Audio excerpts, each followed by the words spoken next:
Here is a video of the 1979 Radio Shack radio-controlled tractor-trailer truck in action.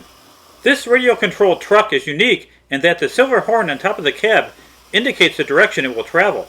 Pressing down on the single button on the remote causes the silver horn to turn, indicating the direction of travel. Releasing the remote's button causes the radio-controlled truck to move in the silver horn's direction. This was quite revolutionary, as many toy radio-controlled vehicles at the time could only go straight forward or turn in one direction while in reverse. In 1979, Radio Shack released the radio-controlled tractor-trailer truck, catalog number 60-3012. In the vintage advertising, Radio Shack claims this toy looks like the big rigs with a sturdy molded body. Other attributes include remote control commands forward, reverse, turn motion, and a detachable 12-inch trailer with swing-down wheels and cargo doors that open. The radio-controlled tractor-trailer truck comes in a smart-looking box that displays all the features of this toy, including that it is intended for children ages 3 and up.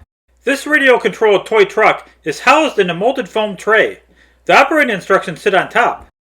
In addition, a set of 4 traffic cones to navigate through are included. The radio-controlled tractor-trailer truck is quite impressive, with actual Radio Shack advertising on the sides of the trailer. Testing.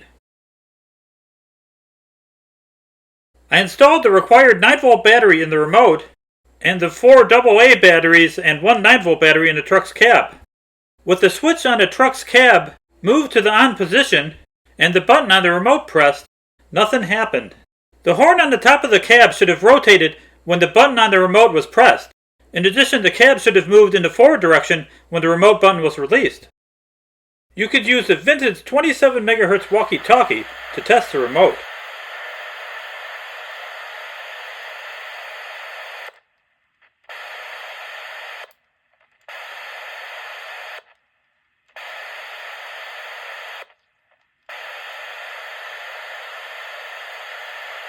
This walkie-talkie transmits a carrier wave, which silences the background static. Repair.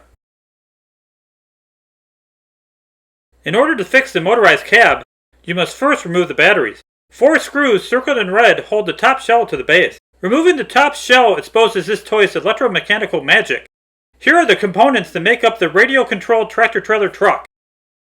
Radio receiver, power switch, motor printed circuit board, gearbox, antenna mount, drive shaft, and rear differential. A single motor housed in the gearbox puts everything in motion. I reinstalled the batteries in the motorized cab and powered it on to see if I could figure out the issue. One thing I identified was several cracked gears located here, here, and here. The split in this gear can be better seen with the gearbox removed. Nylon gears don't age well and crack, especially after 45 years. I recommend that all nylon gears be inspected for cracks. It is recommended that cracked gears be replaced with new. Nylon gear assortments are available on Amazon. I will provide a link in the description. I found some good candidates to replace a few of the cracked gears. I had to use a pin vise to widen the holes in the replacement gears so that they fit the shafts. For cracked irregular sized gears, like the ones on the drive shaft, I had to superglue them in place as I could not find suitable replacements. While the gearbox was removed from the base, I lubricated the steering mechanism using Lebel 108 plastic-friendly oil intended for model trains. I applied oil to the following locations: here, here, here, here, and here. It is also a good idea to remove the radio receiver and rear differential so that the rear differential reduction gear can be lubricated here and here. I used Lebel 106 PTFE grease to lubricate the rear differential gears here and here. And once the gearbox is reinstalled, here as well. The drive shaft bearings also need to be lubricated with Lebel 108 oil here and here. Finally, the rear motor bearing needs to be oiled here, and with the base inverted, the front motor bearing is oiled here. Time for reassembly. Make sure the antenna is properly secured to its mount. Then the top shell is secured to the base with 4 screws. I used Armor All to bring out the shine in the old plastic used on the cab. And the remote. I do believe that this 45-year-old toy looks pretty good. Time to flip over the cab in order to install the required 4 AA and 1 9-volt batteries. Then the battery cover is installed. The slightly yellowed trailer also shined up nicely with a coat of Armor All. And finally, I used Armor All to restore the luster of this toy's glossy box as well. Conclusion.